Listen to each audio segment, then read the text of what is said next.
For the session, we have Mr. Uday Shankar, Chief Executive, Star India, Mr. Arun Puri, Founding Chairman and Editor-in-Chief, The India Today Group, Mr. Shekhar Gupta, Editor-in-Chief, The Indian Express and the Express Group of Publications, Mr. Jawahar Sarkar, Chief Executive Officer, Prasar Bharati, Mr. Rajdeep Sardesai, Editor-in-Chief, IBN News Network. All our speakers have arrived and will be joining us any moment. Chairing this session will be Mr. Uday Shankar. May I request the panel.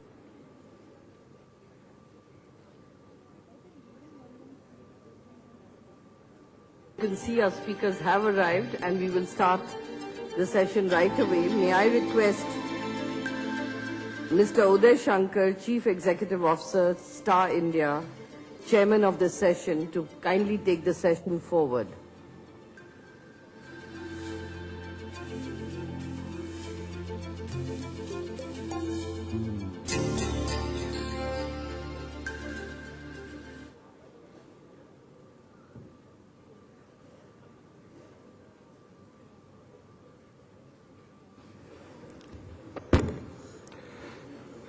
Thank you. A very warm welcome to you and to my fellow panelists.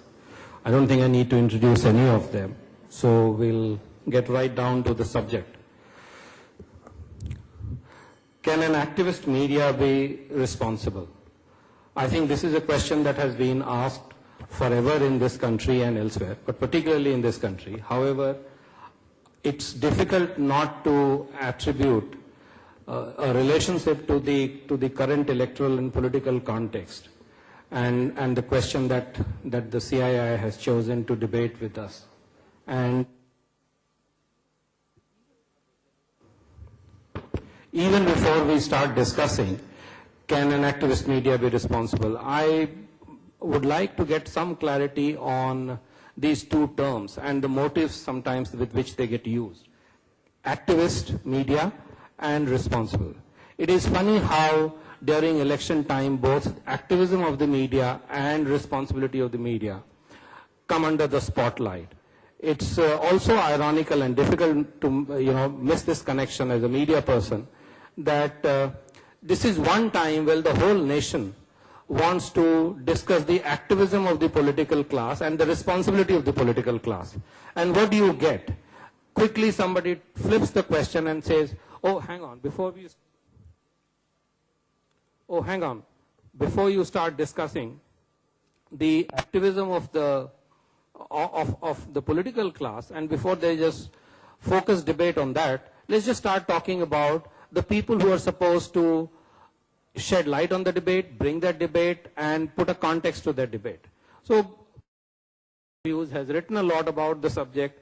That, Shekhar, what is your understanding of an activist media? And do you think that the Indian media is activist or suitably activist?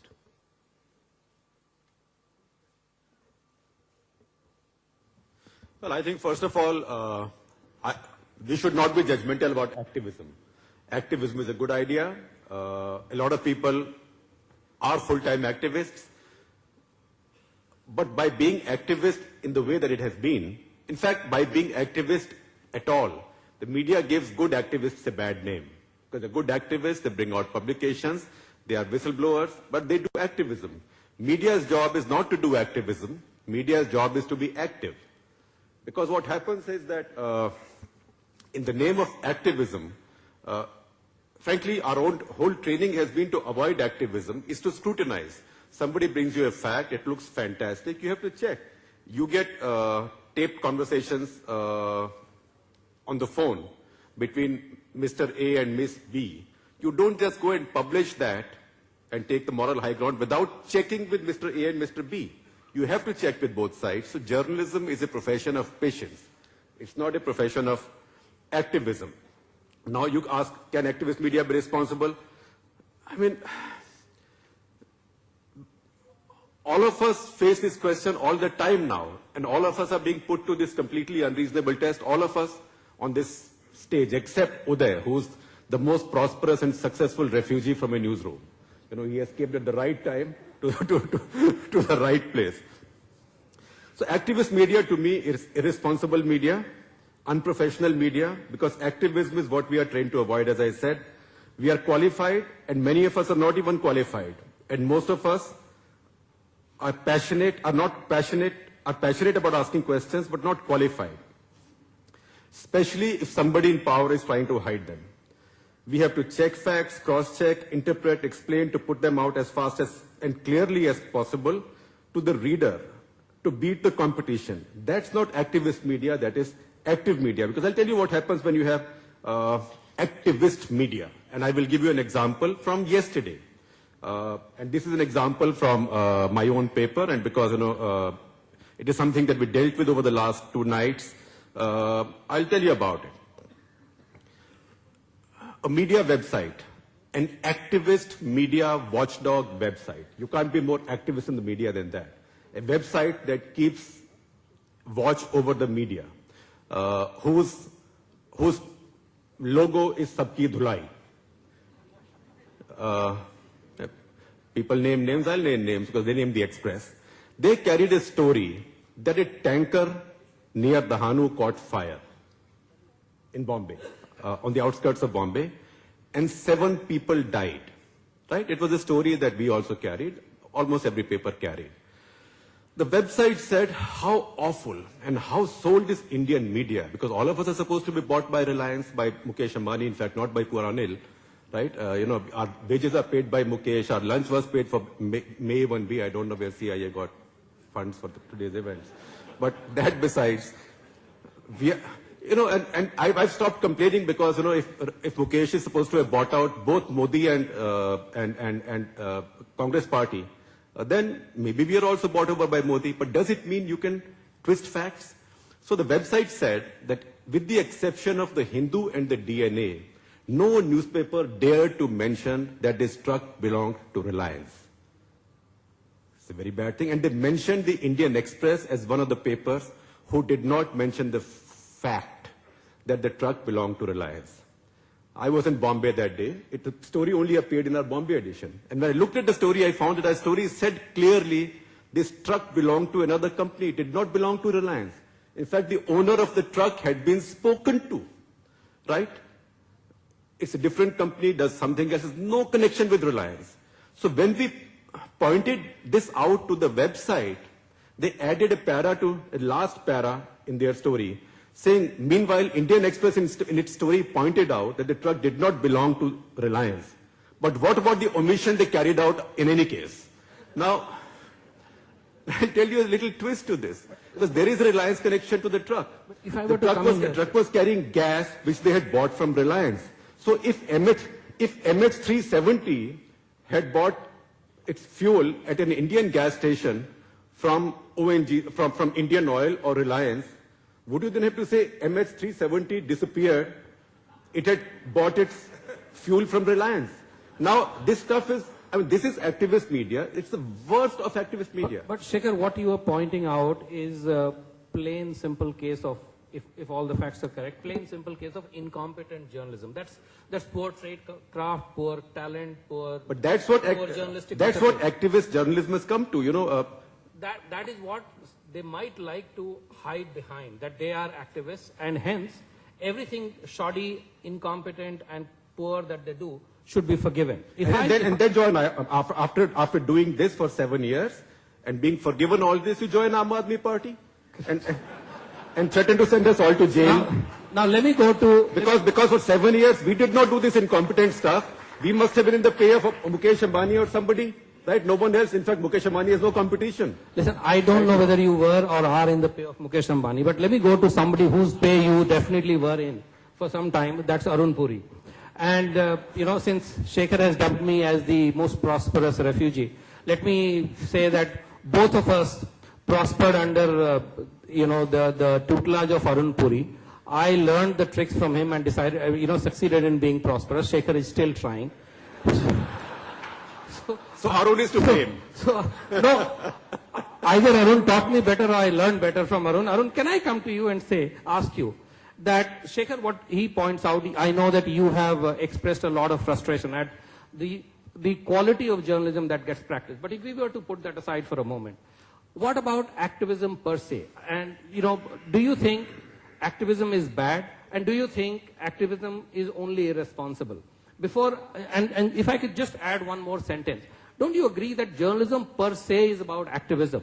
Everybody in this room has a political point of view. Everybody has a point of view on Modi, Rahul Gandhi, and Arvind Kejriwal. Somebody decides to make that into a profession, obsession, and vocation for a lifetime. And you read, you hear the person's point of view, you pay him, employ him only for that point of view. So activism is the reason why you pick that person to be a professional. You've created a lot of, journalists, more journalists probably than anybody else in this country. I'm not sure whether all of them are activists, all of them are not. But what do you think? How do you look at this whole thing of activism with media? Is it possible to be a good journalist, good media professional without having a gene of activism? And is all activism irresponsible? Raise a lot of questions, but let me just first distance myself for all my sins, for these two gentlemen and whoever else. There was a minister who went back to his old college and wrote, eminent minister, said, whatever I am is because of this college. And another politician from the same party went and wrote underneath, why blame it on the college? So, Name the names, Arun, or I will. It was that was taken Mani Shankar don't Iyer. blame me for anything.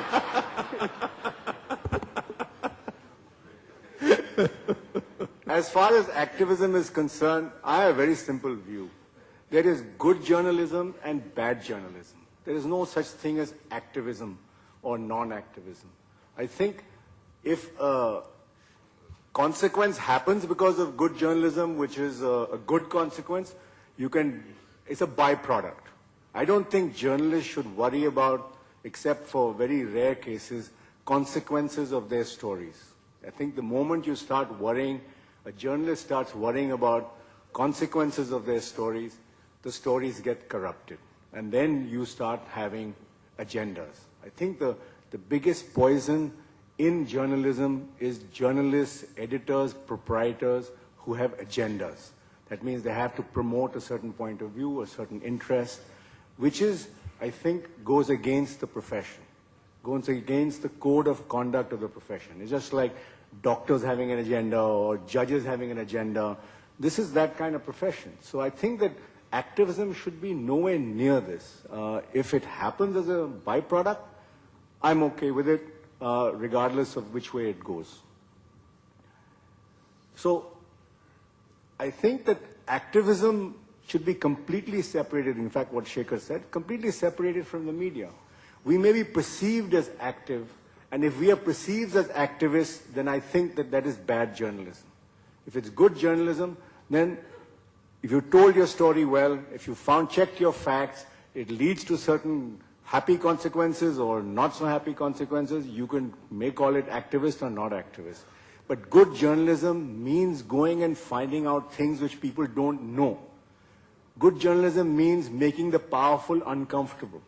Good journalism means that somewhere somebody wants to suppress the news which you want to put out. These are the characteristics of being a good journalist. So I think activism should be far away from it. And this business of, activist journalists being responsible or not. Good journalism means that you're responsible. So activism for me doesn't even come into my dictionary of journalism.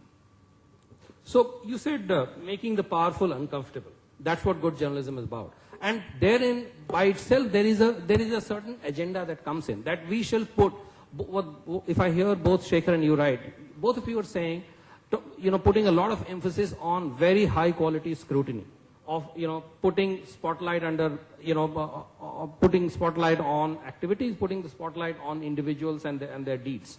Now, Rajdeep, if I were to come to you, how do you make people uncomfortable, make people in positions of power and influence uncomfortable, without deciding that we shall pursue something until it has impact? And when that, and that clearly means that you have to be at it with some amount of diligence, some amount of perseverance. And when you do that, isn't it easy to get labeled as activists with an agenda? That's right. I think, thanks very much, Uday.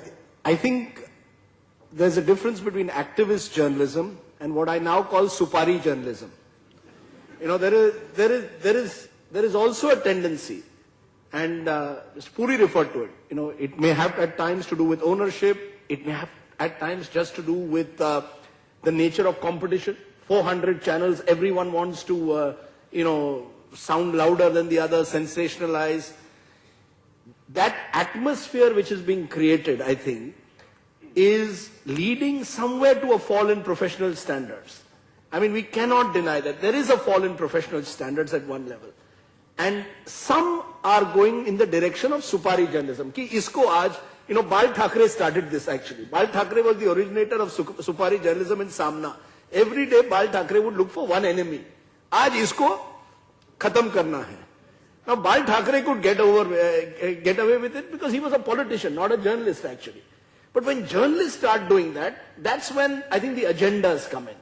That, and that's where half-truths and sensationalism takes over. Take what happened with Aam Aadmi Party in Mumbai. Aam Aadmi Party goes to Mumbai, or Arvind Kejriwal goes to Mumbai. It's a story to report. Questions have to be raised. Legitimate questions have to be raised. But if you now use Twitter hashtags to say intolerant AAP, or AAP is a mobocracy, then you've already decided that somehow aaj AAP ko khatam karna hai. Today Supari is on AAP. To my mind, that is dangerous because it's a slippery slope. And today it is to do with Aam Aadmi Party, so we were almost taking great delight in it. But what if the gaze is turned towards us? And it happened in the Radia tapes. In the Radia tapes, we were suddenly screaming up and down that, look, this is trial by media, and that, we are being hung without being given a fair defense. But, often we are doing that almost on a daily basis. And I think it's the nature of competition.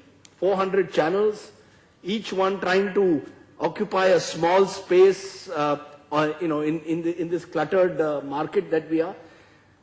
And I think that calls for introspection. So I think there is a need for introspection, because I have no problem with activist journalism. I think we need activist journalism to make politicians uncomfortable, to make the powerful uncomfortable if it comes to that. Because the word activist in itself, I have no problem with. But supari journalism, which is with a predetermined agenda, is what, according to me, is bad journalism. And that's the worry, and that's what's happening at the moment at times. Thanks, Rajdeep. Thanks for adding to the complication. Bad enough it was.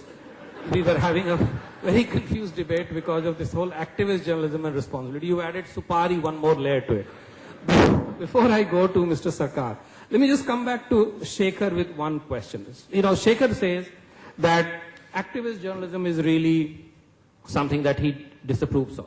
Now, you as an individual and your paper as a group is something that has actually exemplified all that is good about, all that could possibly be good and positive about activist journalism. If you look at the history of the Indian Express over the last 30 years, since I've been reading that paper, series after series, year after year, every now and then, the Indian Express has come out with a story which has been very polarizing. A set of people in the society and in the political class have said, this is hatchet journalism, this is irresponsible, this is destruction of the nation, and this is supari journalism, to borrow from Rajdeep. But when you go back in history and you look back, a lot of those stories were really the stories that should have been done, And how do you look at that? Those stories have stood the test of time, despite being the reporters and editors having taken a very activist position. They've stood the test of time primarily because they were also built on very, very solid journalistic principle and high quality tradecraft.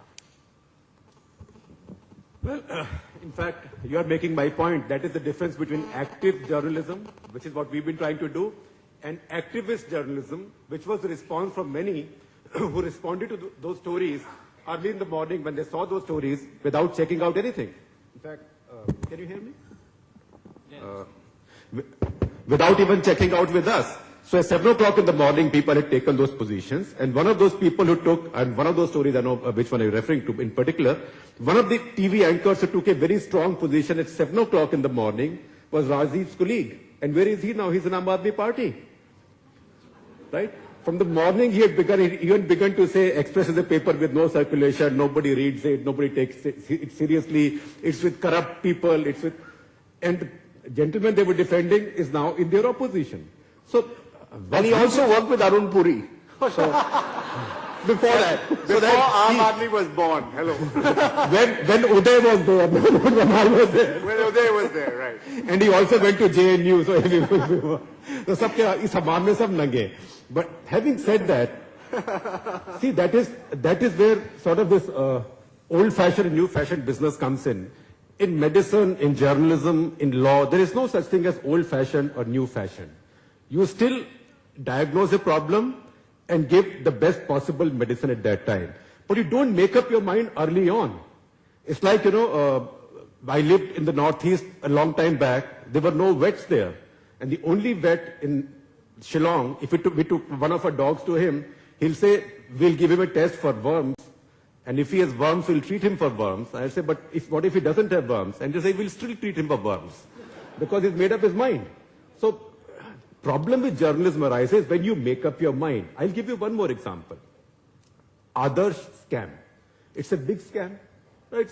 Lots of laws have been broken, lots of rules have been broken, lots of politicians, bureaucrats, cops, ex-soldiers, serving soldiers got involved. You show me one scrap of paper anywhere, that tells you that this was land reserved for Kargil widows. You bring me the mention of the word Kargil widows anywhere, please let me know. But everybody believes, and everybody says, every TV anchor, I don't know whether Rajdeep has said it or not, if you haven't, then obviously you haven't, has said this was land reserved for Kargil widows. My close friend, my former colleague, somebody we respect so much, MJ Akbar, who's now joined BJP, he wrote in his columns in mainstream media that this was land reserved for Kargil widows. The fact is, the story was broken by the Express earlier. That is the difference between active and activist. It was broken by the Express 2 years before it became a big story, was written by a very good journalist who has also worked for Arun, Samar Halarankar. He's no longer with us. He was our editor in Bombay. Detailed story. There's no mention of Kargil widows, so never acquired the same ballast as it did the moment you said this was the land for Kargil widows. There's no mention of Kargil widows. The Kanhaiya Gidwani wrote one letter saying that we'll also be able to give some flats to some veterans of the army and some veterans of war in Kargil who are struggling to find land in Bombay. That's all. And that's a Gidwani letter from outside. And there's no mention of widows. But today, if I go on and on saying this now, if this gets on YouTube, by the evening, there'll be 10,000 words of abuse saying Shekhar Gupta is sucking up to the corrupt by saying this was not meant for Kargil widows, but it was not meant for Kargil widows. So what is our job as journalists? Our job as journalists primarily... But was it meant to be given 3 houses to Ashok Chavan? No, and that to is various different. other No, but that is a question that I disagree with. It's like saying, didn't a scandal take place with 2G? Yes, it did take place with 2G.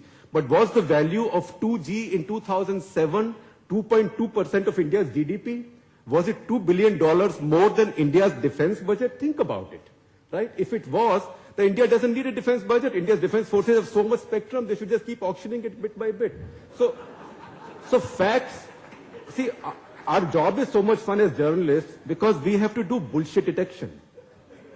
The moment from bullshit detection we go around, we switch to the side of repeating bullshit. And we think the angrier we look and the angrier we sound and we wag our finger at the other guy. How dare you do this? Indian soldiers are being beheaded and the army is doing nothing about it.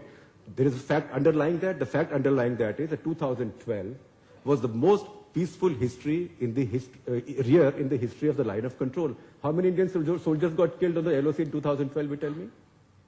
1. 2. One that was beheaded and one incident. Until then, not a single soldier was killed in 364 years. It's the most peaceful year on the LOC since 1973 when the LOC came into being. But if you mention that fact, then the answer is, but didn't Pakistanis behead one of our soldiers? Now, does that mean, don't confuse me with facts. That is the difference between active and activism.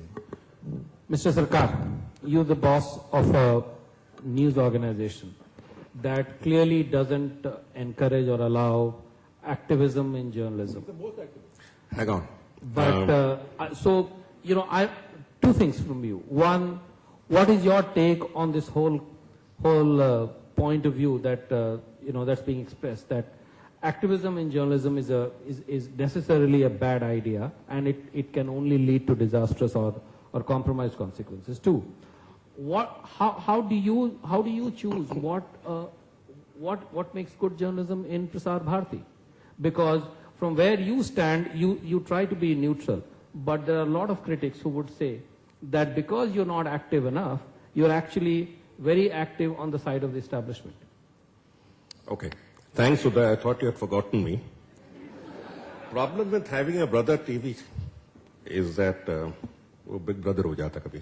Anyway, now you're very right on this score about the impression. But before that, I'll answer your first question. You see, we are meandering from the topic.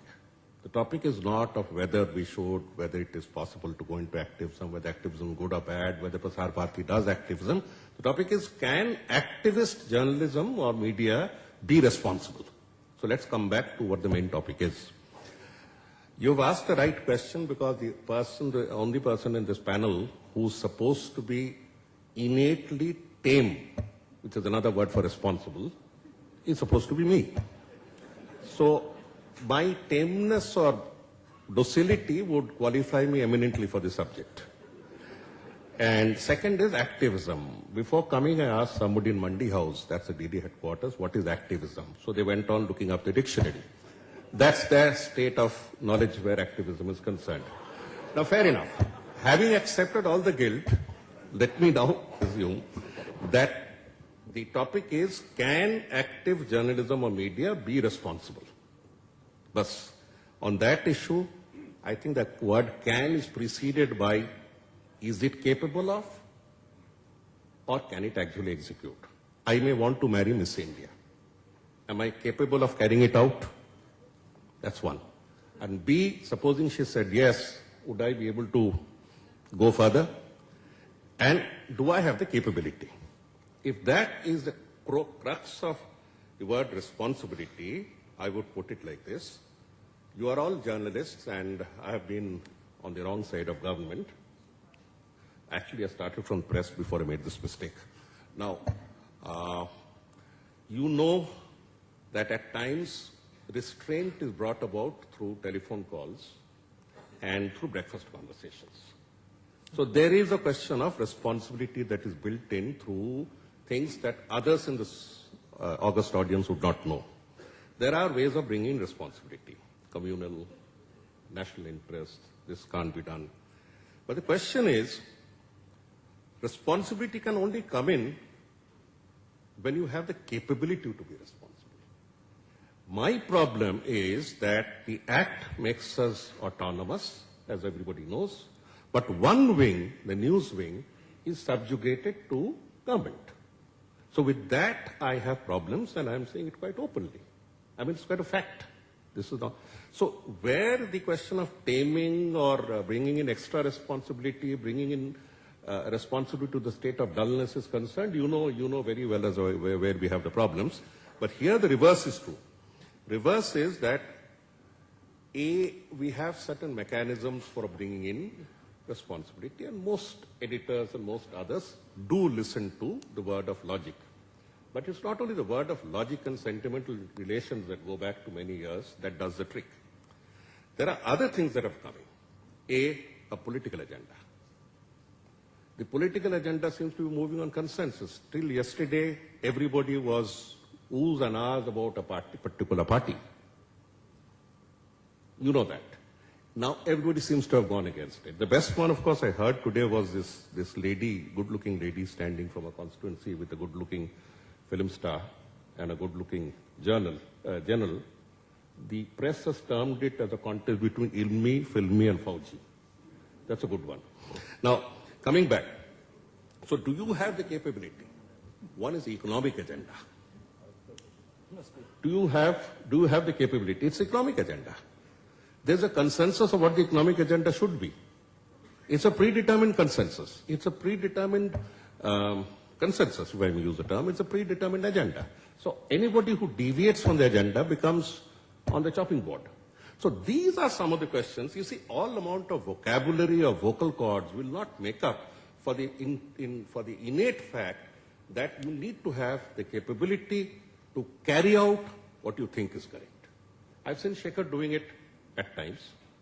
I mean, quite a lot of times, let's be fair to him. But so the capability arises from the fact that he would not perhaps try to swing from 40,000, 30,000 to 30 lakhs, because that would entail a certain dilution of standards or whatever. He has his own agenda. So the question is, can an activist media be responsible? The answer is it can be responsible only when it chooses to be responsible, when it is capable of being responsible. A trip on the Prime Minister's plane or the President's plane is taken as a normal thing. It's taken as a normal thing. You perhaps refuse. But there are many things that are not normal. The same things that are bound down the bureaucracy to failure, like giving of plots, giving of sweeteners, is the same thing that's acting for the system. We are in the same boat, brother. Move on. Thank you very much. I'll just add a small line that in all this, I also disagree with this Broadcasters Association call for bans on covering Aam Aadmi Party. It's none of our business to ban anybody. We have to have broad enough shoulders to take abuse and carry on fairly. You created it. That besides. Now, thanks very much. You said, there is a question, Arun, that came up. Mr. Sarkar also mentioned that, is of capability. And you talked about it. One of the problems is when you're a moderator that you don't get enough opportunity, and especially if you have Shekhar Gupta and Rajdeep Sardesai on your panel, you don't get enough opportunities to speak your point. You only have us. Correct. I know. I'm not talking about Arnab Goswami here. But Or you would also be scolded. that said, I would like to ask a question. That Rajdeep mentioned a point, 400 channels and so many more newspapers, and that gets me to think about a big concern that I have always felt, is the issue of capability. The question of talent training and ability to do good journalism.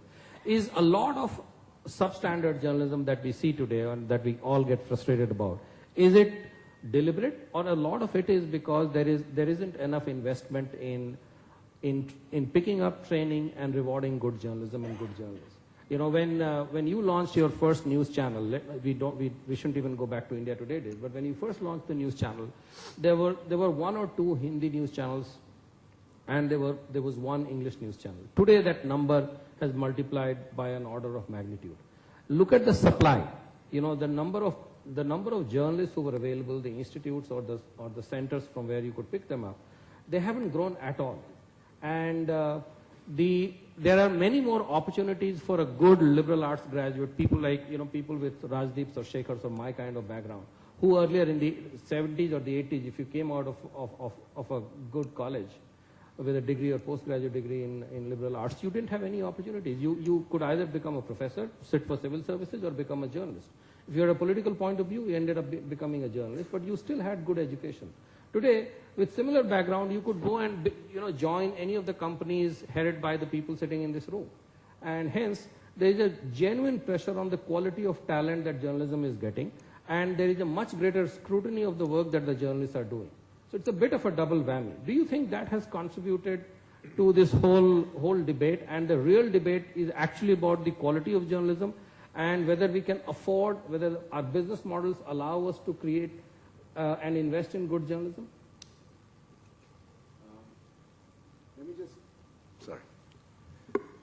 I'd just like to put one, before I deal with the quality of journalism, is the fact that media has become like Bollywood. There used to be a time when every person who made a little bit of money wanted to make a film because they wanted to be next to glamour and beauties and so forth. Now the new game is media. Anybody who has a bit of money wants to have power and influence and gets into the media. Especially television channels. That's why we end up having 400 television channels. The result of that is these people are not there for the business. They're not there for the profession as such, for journalism. They're there with, you could call them active media actually, activist media, because they're actually with an agenda. They're people who get into media in order to promote their commercial interests. And these people are not interested in journalistic standards. These people come in, they actually spoil the market for people whose only job is journalism. They come and pay top dollar salaries, they attract people out of them, and they make them do all kinds of things. This, in fact, reduces the level of journalism in this country. And this is an increasing phenomenon. It's not only in TV, it's also in print. Every industrialist somewhere along the line feels, oh, I must have a media house with me. So it's I think a problem which the media space has to deal with. As far as the capability of journalism, and no, the other thing is this business of, especially on television, is this tyranny of TRPs. Because there is so much competition, because there are so many channels, everybody's out there trying to break the news first, trying to grab TRPs. Every little thing is breaking news, because I don't know if you people know that the trick here is that if you hold the viewer for 1 minute, he becomes a viewer. And that's the only reason why you find that all news channels carry breaking news all the time. Because if you see breaking news, you're inclined to stop. And that's what I call the tyranny of TRPs. So all this has led to a situation where people take shortcuts. And I totally agree with Rajdeep, is the fact that we have not invested enough in improving the capability of our journalists and our journalism. I think it's also because of the reason, not only because of the competition, it's because TV has grown so fast that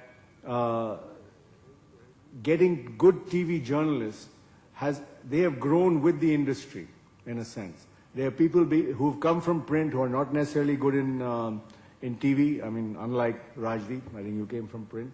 But there is a problem. There are lots of young people who get into to TV journalism. They get on the screen, their Dhobi recognizes them, somebody else recognizes them, they think they're so powerful, and they don't have the maturity to deal with it. And they end up not doing good journalism. That is, finding out facts, checking them out, finding out good stories. So I would agree the fact that there's a lot of work to be done within media houses to ensure good journalism. And the fact that I think a lot of responsibility rests on editors who actually are the filters of what actually goes through. So I think that that's correct. We are responsible, but if you look at it as a whole, in Indian media, mainstream media, not the fly-by-night operators, have by and large been responsible. They have systems, they try to make sure that what they publish is correct. There's obviously mistakes happen anywhere, but I think that there is mainstream media by and large is responsible media. So you're saying, and I completely agree with you, that there is this mainstream media which is run by professional media companies, owned by professional media owners, and where there is a certain amount of onus on building credibility and high quality journalism. And they have been by and large responsible. And then there is this rest of media where all kinds of dodgy interest groups come in to just own a piece of influence. And it's very easy. You can just come in, spend 20 crores, get yourself a news channel. And if nothing else, you will have access to a few members of parliament. You know, you might be interested to hear a story here that I remember many years ago, Sekhar, one small-time builder of Agra who was being harassed by people he had taken deposits from and was not handing over their apartments to them. There was a demonstration in front of his house, cops handed, and we were carrying that story on Aaj Tak. And he called me and he said, look, I'm a respectable builder and this whole thing is a mischief against me. Can you pull that story down? I said, that cannot be done because, we have visual evidence. There are journalists standing there. If you do want us to take your point of view, we can take your point of view. He said, no, I don't want to come and speak. Just don't carry this story. I said, sorry, that doesn't work. About a year later, I got a call from the guy and he said, you might not remember me. I called you once when I was in crisis. There was a demonstration in front of my office. I asked you for help. You didn't help. I thought media is very uncooperative. So why should I change it? I decided to become a media owner myself. I'm planning to launch 6 channels. Will you join me as editor? So that's usually the kind of motivation with which large number of these 400 TV companies, TV channels and newspaper owners have come in. But when we talk about this whole question of can an activist media be responsible, we should also talk about these true blue media companies who have shown activism every now and then, and who, as you say, have been by and large responsible. So is there possibly there is a way to be activist, to be activistic and be responsible or not? Of course there is. I mean, that's what I'd call good journalism. As Shekhar said, active media rather than activist media. I mean, there can be media which is, just sleeping and carrying news, which news is now a commodity, right? So you need to have news which actually goes and penetrates things which are not known to people. So I think that's active media. It is not necessarily activist media. To me means somebody with an agenda, like what the Sopari journalism, what Rajdeep is talking about. So I think it is definitely possible to be, and media is responsible. They may make mistakes, they must acknowledge their mistakes and move on. But by and large, media can be responsible and is responsible. So, Rajiv, here is my, here is my submission, that I think by and large the Indian media is far too responsible. We are not talking about the fringe media that goes out to settle scores with its business rival. By and large, they are very, very responsible and, dare I say, even timid most of the time. Because we are way too careful about not unsettling sentiments. We don't get into private lives of people, even if that affects, their public life and their public conduct. We don't.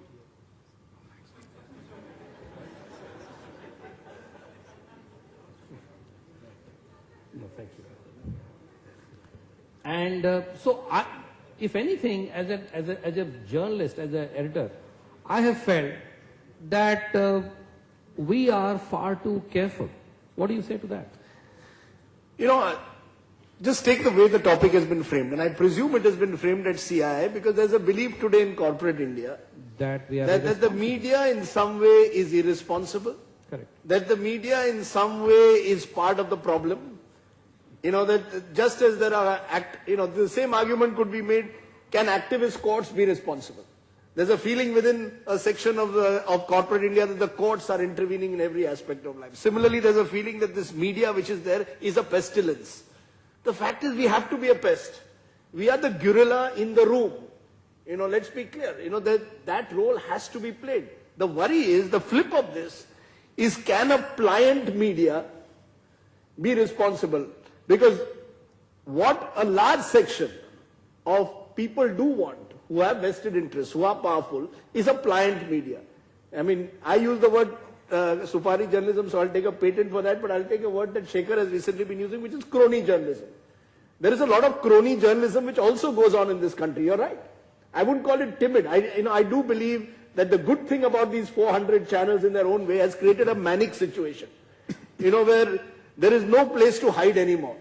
I remember in 97, 98 when television was first going through, and I think VC Shukla was caught in the Hawala case. And suddenly one camera went into his house. And I got an angry call from VC Shukla ki camera mere bedroom mein aaya hai.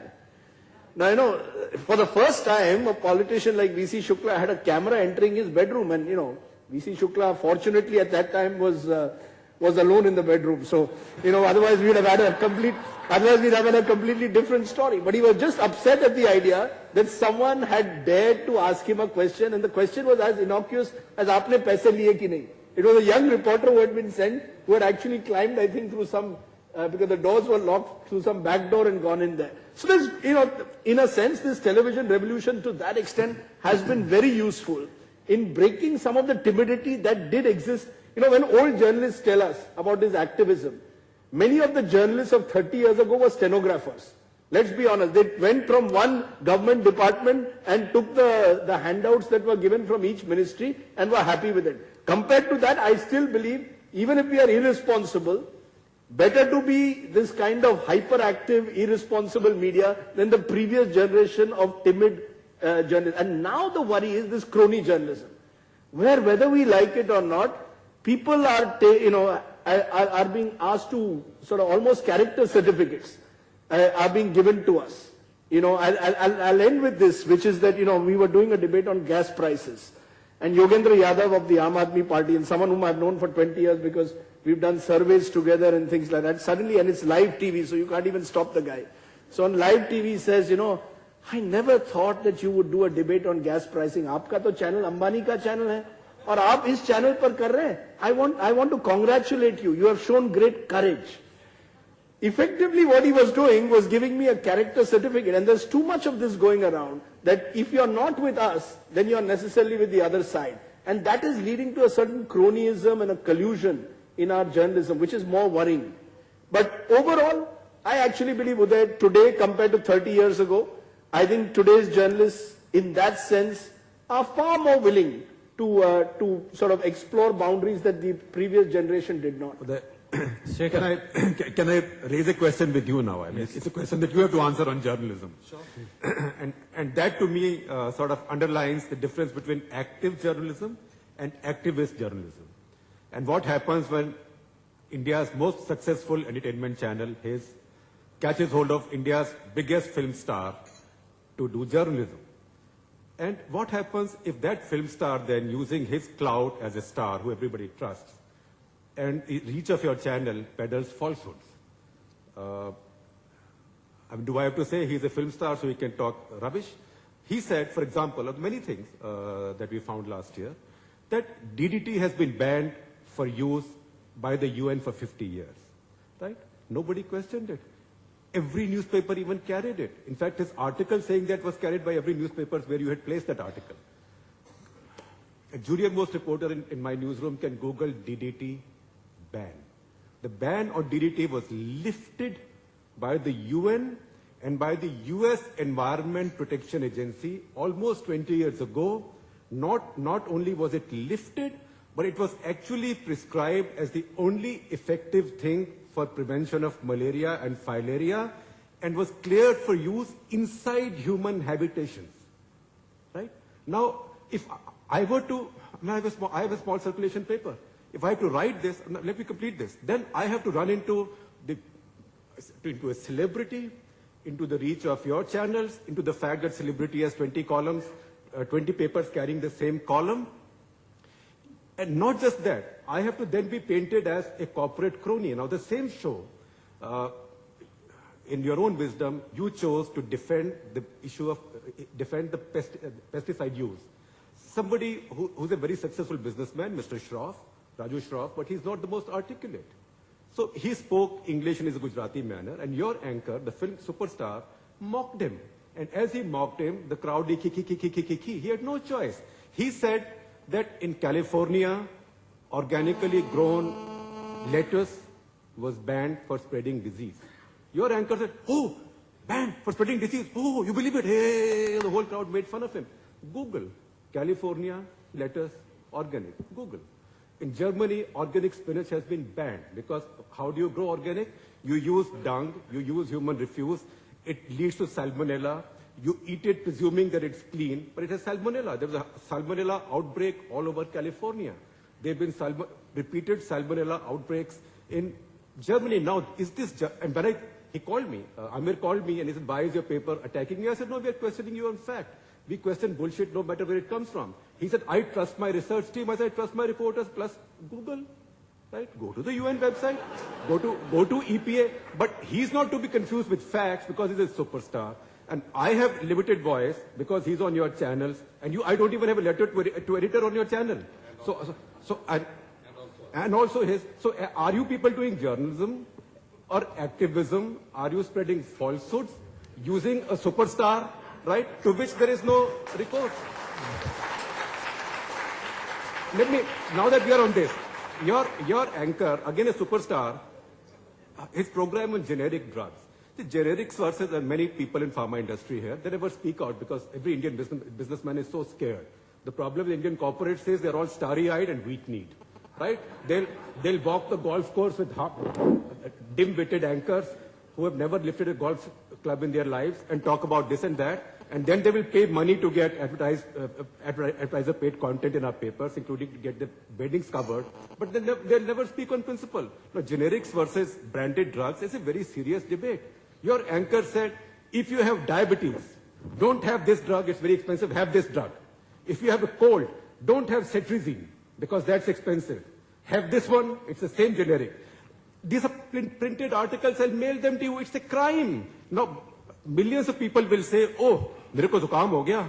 Most people for a cold don't need any medication. मैं ये दवाई खा रहा हूँ क्योंकि आमिर खान ने बोला था. So, Uday, before you respond, Shekhar has given a way forward for all corporates who wonder about, this media activism. Whenever next time an anchor asks you questions, always ask him counter questions. It's the best way to put the anchor on the defensive. This is very much in the activism. There is no anchor. Uday and I can have an argument anytime. No, we can have an argument and Have our respective employers to pay us for it. No, my employer pays me without having an argument with you and pays me very well actually. You just acknowledge that in the beginning. Two things. First of all, I never at the beginning of Satyamev Jayate, any episode of it, or now, I never lay any claims that we do not make any mistakes in the show. In as much as the Indian Express often makes mistake in pursuit of good journalism, when we create content, sometimes we But make we give you mistakes. redressal, no? Yeah, so we... What's my redressal? Listen, you were waiting for CII to invite you and make this point. You could have written With to you. me and we could have, you and I meet once a week. No. It's been no. But you That's need- wrong. I dispute it. It's been published in my paper. You could have responded. So, listen, I do nothing in secret. No, so that's exactly the point I'm making. But that said, first of all, as far as Satyamev Jayate is concerned, we said many things, and I'm sure in every episode of Satyamev Jayate, we would have made some mistakes here and there. However, as far as the drugs are concerned, we never recommended to people because we were very conscious. Just because we are not a news company, we have to be very careful about what we say. And hence, we had a team of lawyers who just went through everything. What are the areas where we did not want to make specific recommendation? On generics, the point was very simple, that there is usually the generic drugs are cheaper. And our appeal was to various state governments and the central government that we should encourage generics so that the medical bill of people can come down. That's all. But let's debate. I'll mail you the article. Amir's article. Sure. And when he called Listen, me, what no. When he called me, his question was, why are you against us?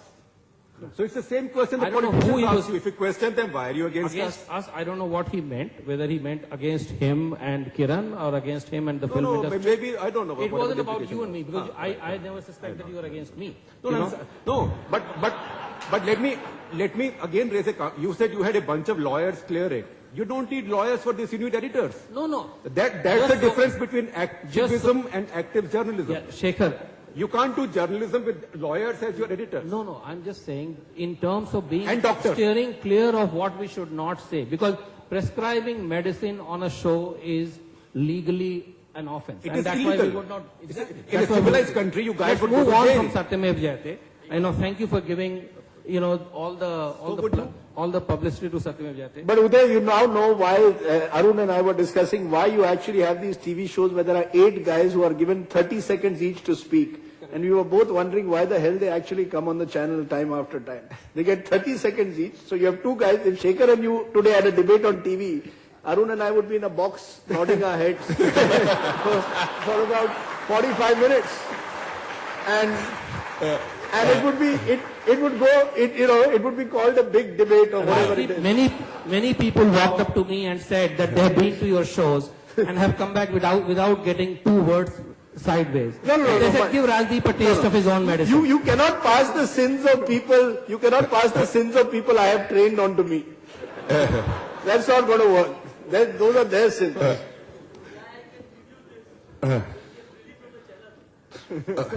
Okay, thanks for that. I thought it was a bilateral between the two of you. No, with Shekhar, it's always a bilateral. Let me add on to this. When you talk of responsibility, it's not responsibility in only revelation, responsibility by omission. Let me give you one great example. There's a red-haired lady in London who handled a press channel, a news group, which I believe Rebecca also Brooks. reports to the same boss, Yes. who created a lot of disturbance with PM and all that in London.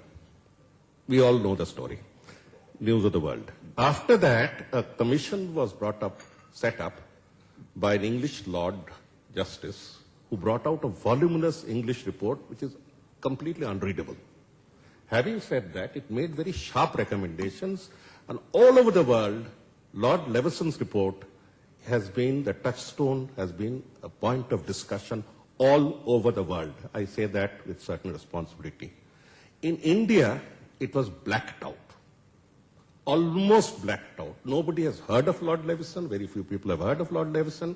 They have heard of the red-haired lady and her proximity to Prime Minister and stuff like that. It keeps happening in all countries. But the Leveson report, which lays down code on responsibility, on many other things, has never been discussed. This is not consensus. It's a conspiracy of silence. Let's face facts. Now, when you talk of 400 channels, I'll give you the actual Sarkari figure, is 468. Sorry, 868. No, news Licensed. channels. News side, it is a little less than 400. Now, let's get to certain rays of hope rather than articulate only on despair. One thing is that all our channels are competitive. They go in for competitive sensationalism because footage costs money. It costs money to him. He has deep pockets. It costs money to me. I have no pockets. But never mind. This footage I can offer, we can go in for a footage exchange. That cuts down on competition, so everybody gets it a little cheaper. You uplink it into a footage exchange and keep doing it. So you don't have to repeat the same hash again and again and again. So that's one offer that I've been making to NBA for a long time. The second is the responsibility comes as determined responsibility. You have in a particular state a Sun TV, in another you have a Moon TV. I'm not talking Star TV. Sun, Moon, whatever. They have come with political agenda. So where's the question of responsibility? I mean, responsibility is antithetical to their agenda. So we'll never get responsibility there because they're committed. Question of corporate houses taking over. Arun Puri raised this very interesting issue. That is another thing that needs to bother civil society, irrespective of whether what pockets and what salaries they get. Incidentally, when you said your employer pays you well, I was tempted to tell you that my employer pays me 75,000 rupees. But anyway, never mind. So we go on. As I put it, one is to go in for a lowering of costs so that you don't have to rehash the same thing and excite the same thing again and again. Think over it. You lead the pack. Second is forget about political channels. They are committed. Third is let's open up not only to the critical of the government. There's a lot to be critical about the government. I have been on that side, I know. But let's also open up to the wider world. Why didn't we discuss the Leveson report? We can say it's an attack on the press, but at least you have a point of view. Now, I'd end by saying that I was just noticing there are 1, 2, 3, 4 very active journalists or media persons. You 4 are capable of saying whatever you have said because you are not yet MPs. Thank you. You're not what? Because you're not? Not yet MPs. Not yet MPs. Well, I thought the last thing was to become an MP. No, our ambitions are slightly higher, so we'll talk about that later. And that's why we are waiting for our time. But thank you very much for that. I think we should, I think we are running out of our time. But very quickly, I just want to go back to the original question. And let me just frame it somewhat differently, taking a cue from what Rajdeep said. Shekhar, I'll start with you. Would you rather have a very responsible media which is not activist at all? I would like to have a very responsible, very active media, a bulldog media, but one that checks facts. And not less, as William Safire once said, publishes a story about Oliver North because he said he heard Colonel East says to Colonel West and went to Colonel South to check it. That is wrong. Arun. I want to give an example on a more serious note, is the fact that if you look at coverage of, say, communal violence, sectarian violence in this country, how delicately the media covers it. It follows very carefully, not mentioning community names. It makes so ridiculous stories, but, one community did this to another community, blah, blah, blah. But they're responsible because they know the consequences of carrying something like this in a place like India can lead to more violence very quickly. Rumors will spread. And I think that this is a touchstone for me in terms of at least mainstream media, in terms of how responsible they are in a very delicate area. I don't know, in today's digital world, the social media and how the digital media is going to react in these kind of situations, and we have seen even in Muzaffarnagar and so forth, where all kinds of rumors spread so quickly and lead to all kinds of consequences. But I would say that mainstream media is responsible in the way it behaves. Yes, it can be aggressive and it can be responsible. It means better monitoring from the media companies in terms of how they run their organizations. It means editors and proprietors not having agendas, but just sticking true to the profession. So I think definitely they can be active and they can be responsible. Thanks. Rajdeep, we've just been told that we have 30 minutes more. I was ready to wind up, but I guess the conversation was found so interesting that CII has extended it by 30 minutes. But we'll come to questions. So Rajdeep... Just, I've always believed in most aspects of this country, we are what I call a 50-50 country. And that is as true of the media as it is true of most institutions. So you will have good, solid journalism that is still done, and you have bad, sensationalist journalism that is also being done. And I hope over a long period of time, and the problem is we tend to measure this in terms of TRPs every week on week as if it's box office.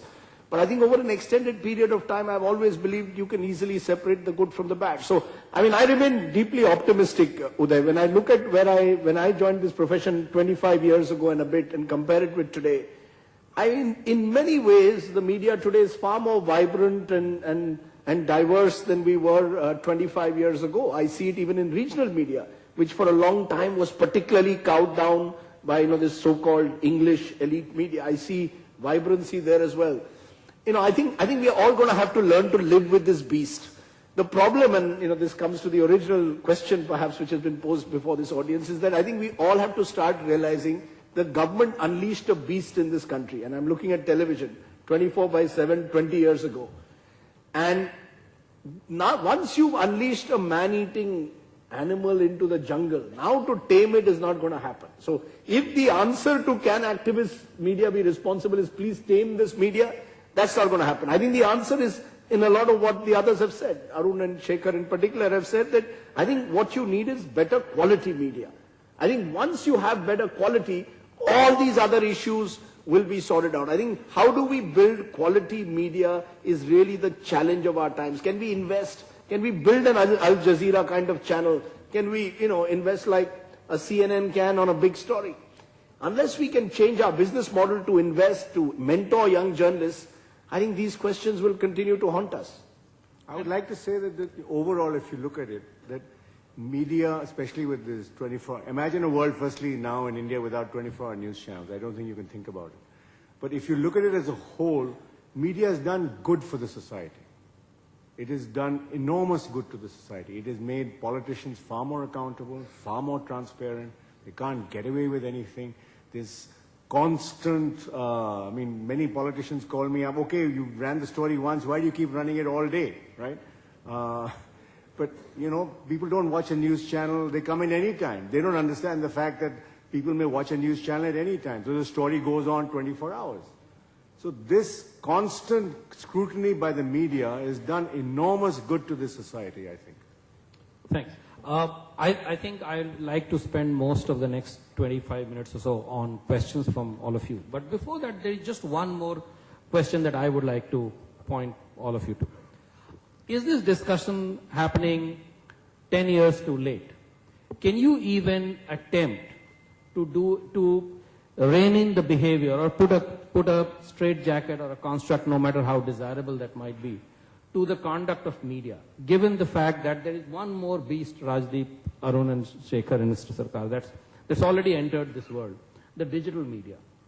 So far, access to the tools were limited. The proprietor, the company owned the tools and you needed a You needed a printing press, and then you needed a camera, an uplink facility to create a news bulletin. Today, all you need is a cell phone, which most of us have, and you can put the news out in the world, and it is going to be, viewed by millions of people, sometimes far more people than the professional news broadcasters can have access to. So That applies to all. Let's take the case of Bangalore, where this tweet or social media landed up in a situation when so many kids from the Northeast were packed like sardines into second-class, third-class trains and packed off. Question is, did we follow up with Section 153 of the Penal Code? Did we prosecute the jokers? The question doesn't lie in his expression and getting away with it. The question lies in his expression, which we could not check because checking at the source would lead to a censorship. That censorship would entail a lot of clumsiness. So let's take the given facts and then go in. This SOB who did it actually should have been caught and clamped behind bars.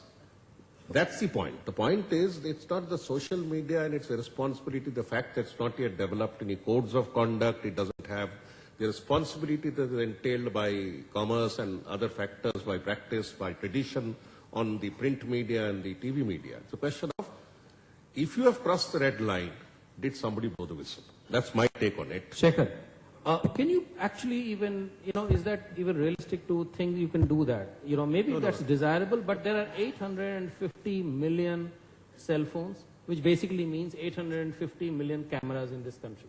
Or a large number of them are cell phone cameras. That's why there's no point. It's not necessary to try to clamp down on them. That's why, in fact, editorial intermediation becomes even more important. Because people will value even more now a reliable source of information, analysis, understanding.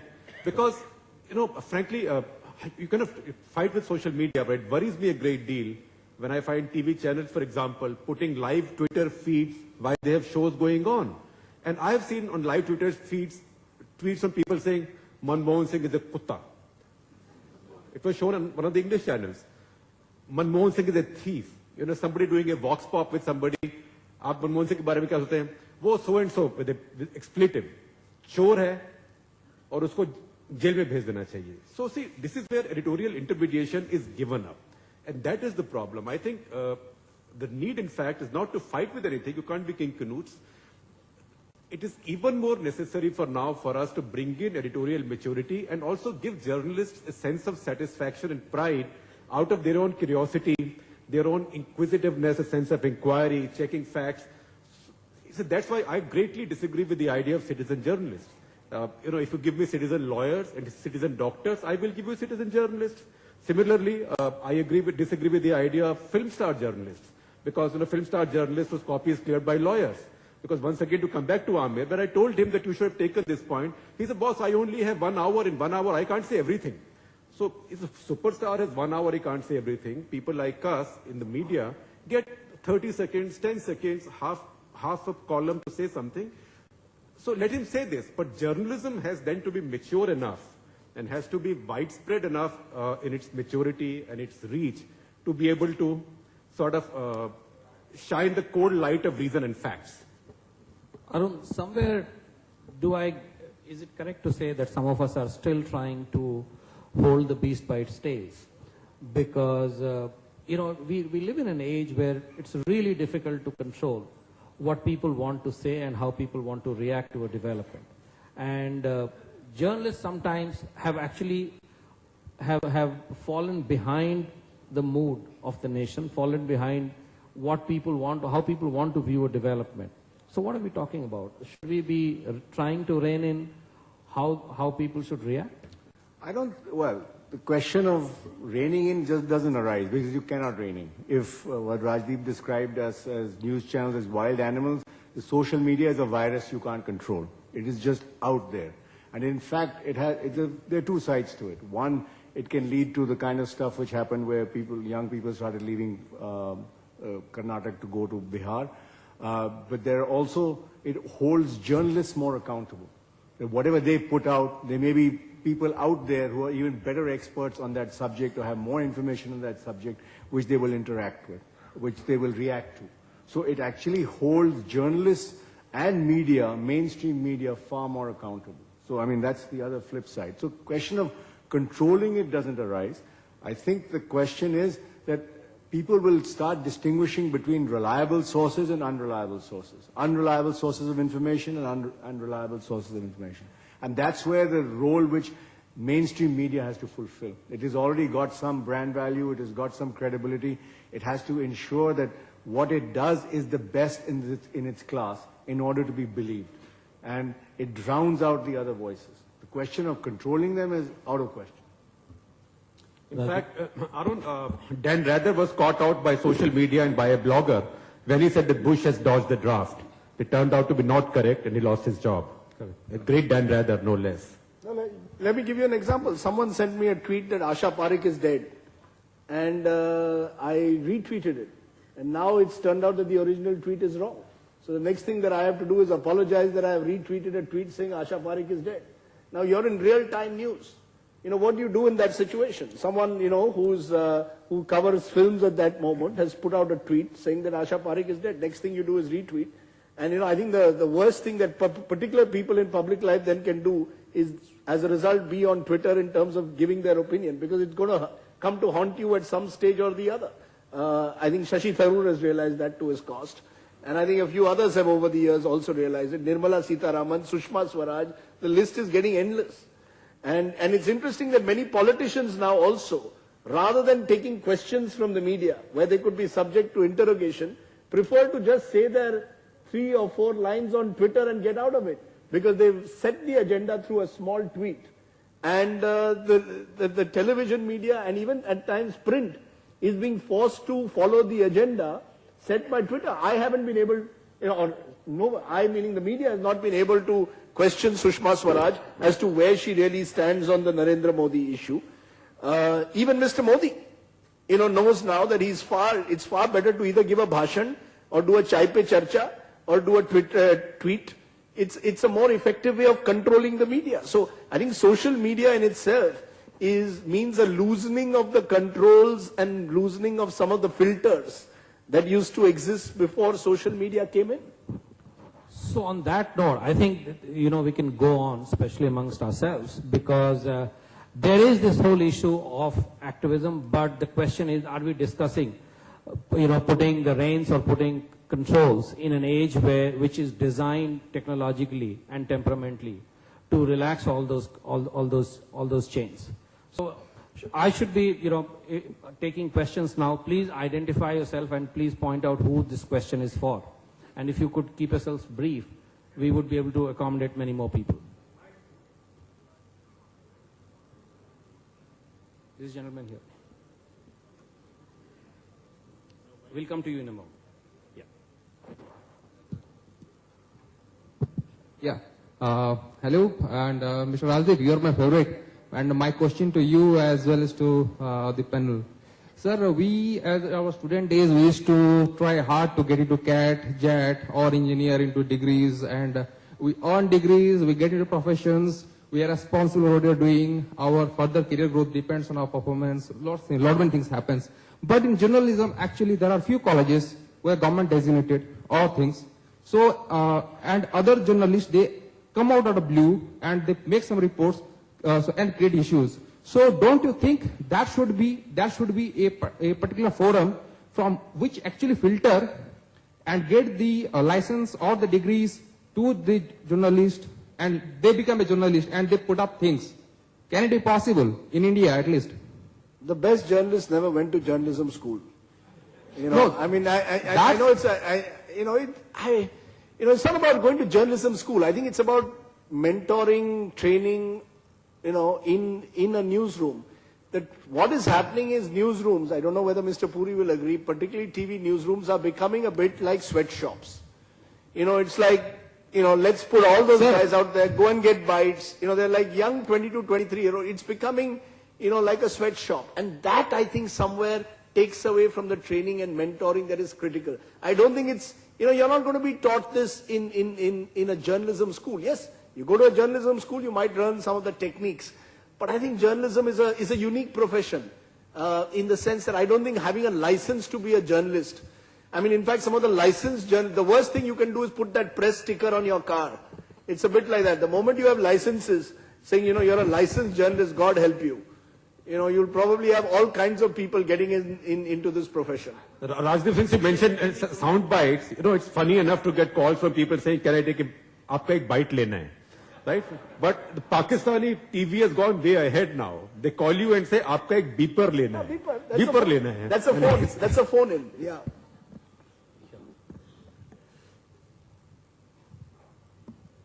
Sir मेरा नाम सत्य प्रकाश है, मैं media की advertising part में काम करता हूं।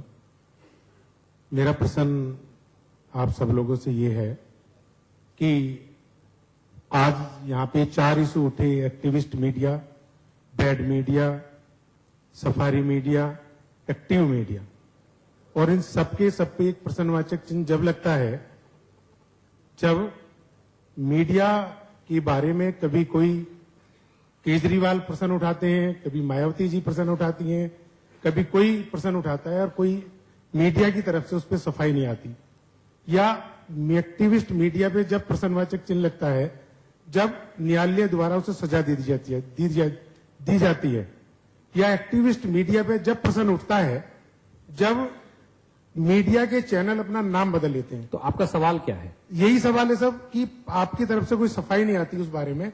और एक एक्टिविस्ट मीडिया पे जब प्रश्न उठता है कि जब IBN 7 के पत्रकार राजेश वर्मा मुजफ्फरनगर में मारे जाते हैं और उनकी स्क्रिप्ट जो उन्होंने टेप करी थी, सारा मीडिया एक साथ हो जाता है, पूरा विश्व का मीडिया एक साथ हो जाता है और उसकी स्क्रिप्ट भी आप लोग नहीं ढूंढ पाते, तो जनता जनार्दन आपके लिए एक प्रश्नवाचक चिन्ह शुरू कर देती है। एक और एक्टिविस्ट मीडिया के बारे में एक प्रश्न और उठता है कि जब मैं पूरी कर दूं सर, पूरी कर दूं बात, एक ही रहेगी। जब 100% वोटिंग आज के युग में हो सकती है इस देश के, विश्व के सबसे बड़े लोकतांत्रिक देश में, और जिस बंदे ने ये खोज करी है वो बार बार आप लोगों को लिख रहा है एक्टिविस्ट मीडिया को, और एक्टिविस्ट मीडिया चुप बैठा रहता है, जवाब ही नहीं देता है। तो मेरे ये सारे प्रश्न एक साथ आपसे हैं, आप बोलिए, मैं आपके साथ खुले मंच पाने के लिए तैयार हूं। Does anybody understand the question? I have to confess that I didn't understand. Shall we move on to the next one, please, sir? Good evening. Yes, my name is Cam Rathi. I'm from Toronto, Canada. I'm a lawyer there since '69. I'm an avid follower of politics in North America and India, of course. My job brings me to India often. Since '95, I've been 80 times to India. Mr. M.J. Akbar was in Vancouver last May and asked him a question about Modi and all that. He gave a good answer. Now he ended up being a spokesman for the BJP. So I'm going to ask another question here. And I've just written an article last week in East West News saying Modi will get a landslide. That's just a reference to my interest in journalism and politics. So what's your question, sir? The question is this. I watch Mr. Sardesai's show, Arab Goswami, Barkhadat, etc. And this is a suggestion, don't get me wrong. You guys are journalists and you have a mic in front of you, yet in the show you keep shouting at each other. You don't have a decor of CNN or CNBC or BBC to talk in a gentlemanly fashion and ask questions and answer. No, that's, yeah. Okay, number one. Second more so, no, when somebody replies, she's speaking and the other guy's speaking at the same time. It's like a fish market, it's a bazaar. It's not a respectable show, Rajdeep, guys. I always told you to behave like a gentleman. Yeah. Let's move on. No, honestly. So, take it for what it's worth. Please. Yes.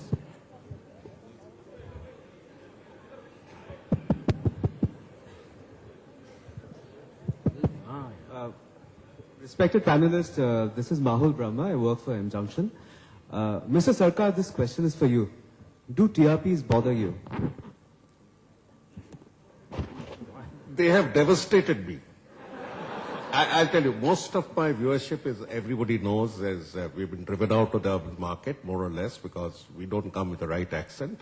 Never mind. There's an India far beyond the urban market. It's called LC1. We have to force the force the gentleman to come into what is called the real India, Bharat. So TRPs, this present system completely devastated us. It was totally in favor of Pali Hill and Kolaba and stuff like that. So it's not the real India. Bharat is, I mean, whether you like it or not, Bharat is India. We are. Sir. Shailesh Pathak, I work in infrastructure. Levison, I can Google it, but please tell us more about it and how it could impact India. I believe that the British Parliament had a long debate on media regulation and so on. Anyone in the panel? That's exactly what I spoke about, the Levison report. So please tell It's us called more the about Levison report. It would take a long time. It basically talks in about certain internal and external codes of conduct.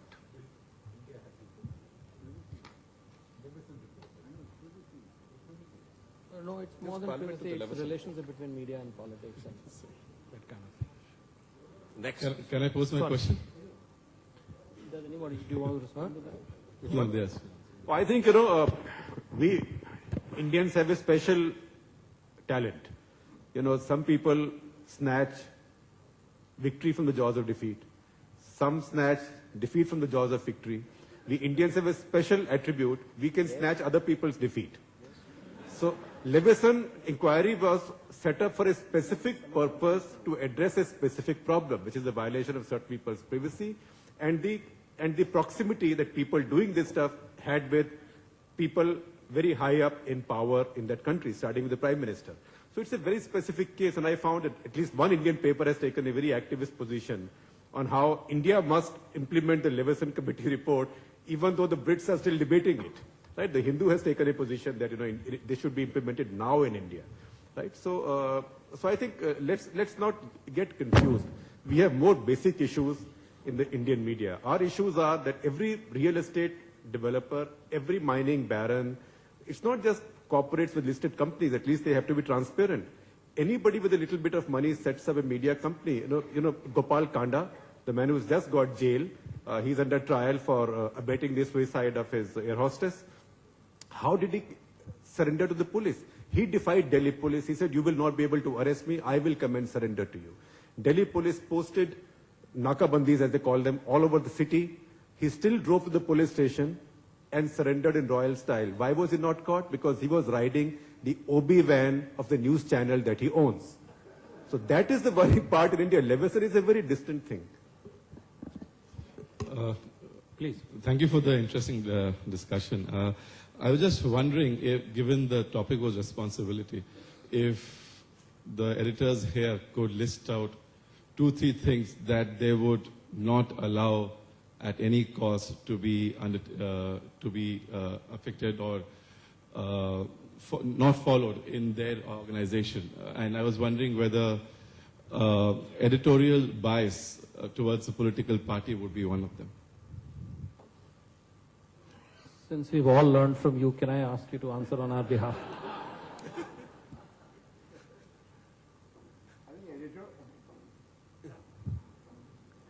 Any kind of bias, it should be avoided by journalists. And that's the job of editors, to see if there is a slant to a particular story.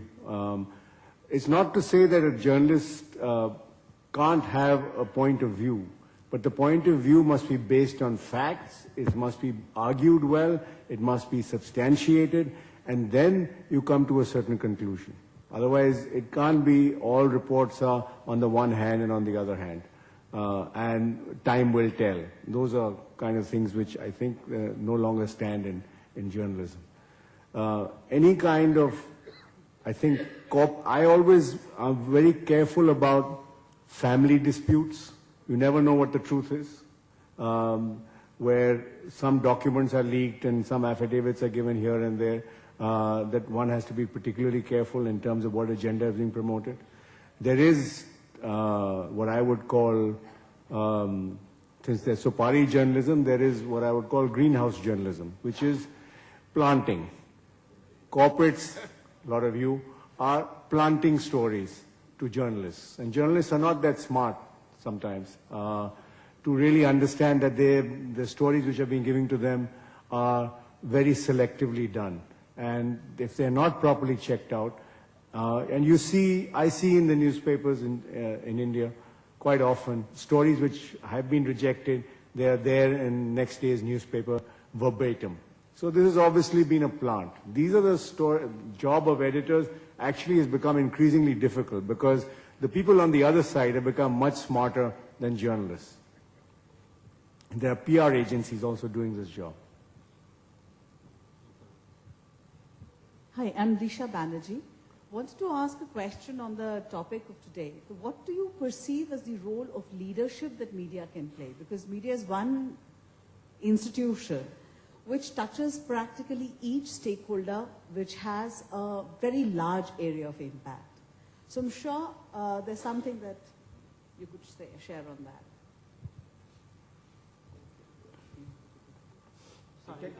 Can you leadership? The leadership role that you perceive media to play. Leadership. I think, my own personal view is that we are short of leaders within the media.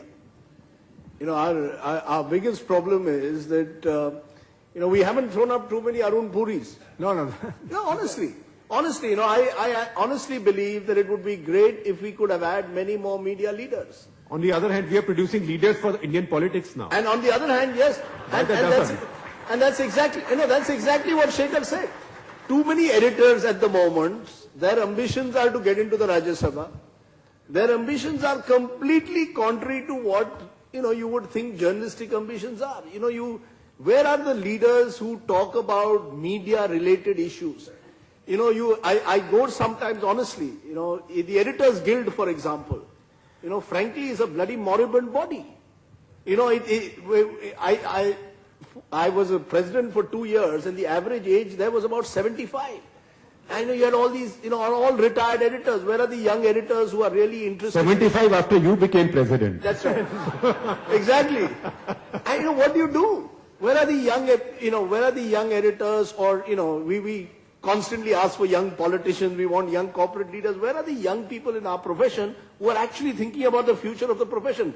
All that we are thinking about is competition, how to undermine a colleague, how to bring down the fraternity. There is absolutely very little thought about, how do you restore core ethical values? It's not there. So the real leadership challenge lies within. It's not outside. I'm not here to advise Mr. Modi or Rahul Gandhi or anyone else how they should do their politics. I'm more worried about how we do our journalism now.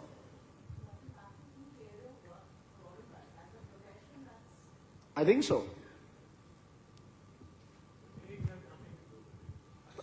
No, I'm sure age has nothing to do with it. Age has nothing to do with anything, sir.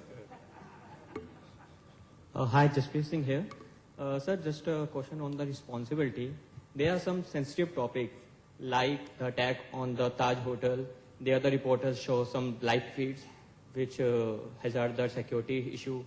Some community riots where journalists show some topics, and the other riots happen in some other parts of the country. So is the journalist should be responsible in the eyes of the chief editor and also to the panel of judges or something, so that they can be put to some punishment if they have chosen the bias or have chosen the wrong topic or wrong story. So is that be responsible? I think, if I can quickly answer that question, and I'm sure Rajdeep and Shekhar and Arun have a point of view on that. But the fact that, you have to appreciate that just because somebody says that this is not how the media should behave, that does not become the accepted order of a code of behavior for the media.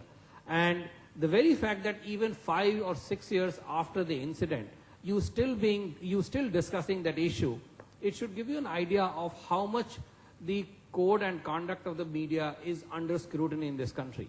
I have to say this, I'm not sure whether my fellow panelists will agree, but I think that the role of the media in this country is scrutinized increasingly far more than the people that the media is supposed to scrutinize. And that sometimes it's usually a very good thing, because if you are shining a spotlight on everybody, there should be a spotlight on you all the time. However, sometimes it's just a design to divert the real attention from the perpetrator to the messenger. And I think we should be careful about that. And I don't think all the time that the role of media is questioned by all the people who question it. I don't think it's either innocent or designed to improve the quality of media and media content. Please. Chris Gopal Krishnan, all of you today have Twitter feeds from your channels or media, because the power of Twitter in delivering real-time news and the followership on Twitter is very, very large. My question is, how much mainstream media is following Twitter? Now, if I look at something that has happened in the MH370 incident, and then look at CNN, many a time they're actually forced to repeat what is there in the Twitter before even verifying, because Twitter is leading now. And this is the change that is happening today, where you're all competing with social media, and you're all acknowledging that by yourself doing Twitter feeds, because that reaches your audience much faster. Question that Twitter and social media is affecting the way we look at the news. Quite often I find if we don't cover the news fast enough, we start getting a barrage of Twitter and social media saying, why are you not covering this? What have you got to hide? What is your agenda? The whole pressure starts on social media of trying to push the fact that why you're not doing something. So definitely it's now a big consideration when you're looking at the news in terms of firstly what people are interested in. Also, if you're not covering something, people tweeting and saying why you're not covering it, so you should know that why you're not covering it. So I think that there is a huge presence now of this in the newsroom, within TV especially, and even in print. Let me give you a good example of how this plays out in real life. There was this incident in Mumbai about a month or two ago, an alleged hit-and-run accident, allegedly involving the son of Mr. Ambani. On Twitter, they put it out in a manner that 6 people killed in a hit-and-run accident. Ambani's son runs away from the scene of the accident. Before you know it, it's become a trend, or what they call a trend on Twitter. And it starts putting pressure on the newsroom, which is ringing up the police, which is ringing up various people, and they say, no one's dead, nothing's happened. There was an accident, but the person went to hospital. No, there were very minor injuries. Now, because it's on Twitter, there's a temptation in the newsroom to clarify that. If you clarify it, you're under pressure, as Mr. Puri says, for hiding. You're not telling the truth. And in this competitive world, before you know it, someone will put it out there that 8 people are actually killed. That's the fear of what this can do. And it's almost a fearful atmosphere that it's creating, because it's news in real time. And that ability to press the pause button and step back and actually find out what happened doesn't exist. So, I actually feel sorry sometimes for those who are today in the public eye, because their every move is being monitored in a real-time manner that often could lead to mistakes being made. And, as and when mistakes are made, are we courageous enough to stand up and say, mea culpa? Not many of us really have that courage. We just move on to the next story. One senior editor of a competitive TV channel told me, I pointed out a mistake to him the other day. I rang him up because I knew it was wrong. So he said, don't worry, 1 hour later the news will be dropped. So I said, why? Won't you say anything? He said, no, 1 hour later that news will be history. So, and news is working in, history is now being measured in hours. So it is a very, very difficult environment as well in which you're having to deal with it. On the other hand, if I can just say something. And we're not even paid as much as Uday to do that. He has the luxury of having all these channels which, and since we are sitting in this room with a large number of very illustrious corporates, they all know that how wages are paid, purely on competence, right?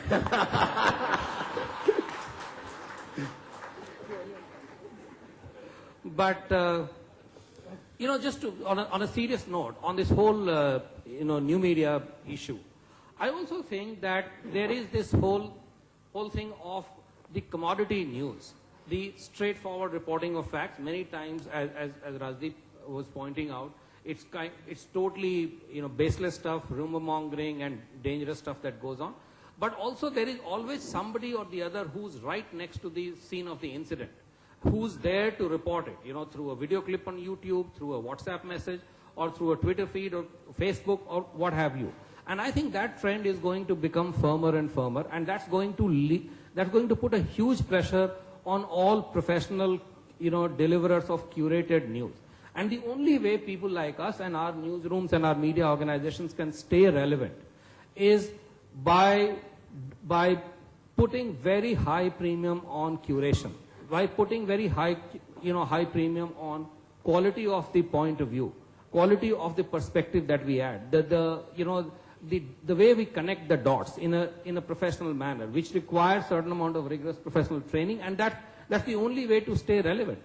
And that is why I always worry, I always think that this question is a little behind its time when people say, oh, how responsible can you be? Let's just imagine that all of us decided that we will do 6 verifications and only then shall we put out the news.